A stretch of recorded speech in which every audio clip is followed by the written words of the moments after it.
মনে মনে খারাপ কিছু জল্পনা কল্পনা করলে, চিন্তা করলে গুনাহ হবে কিনা?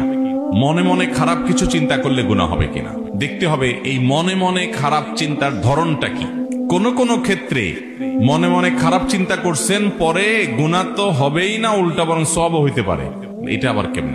এটা আমি বলতেছি, আগে উল্টাটা বলি। কেউ মনে মনে কোনো মহিলাকে নিয়ে বাজে চিন্তা করলো, কোনো মেয়েকে নিয়ে বাজে কল্পনা জল্পনা করলো, তাহলে তার আমলনামায় এটা গুনাহ লেখা হবে, কারণ সে মনে মনে জেনা করেছে।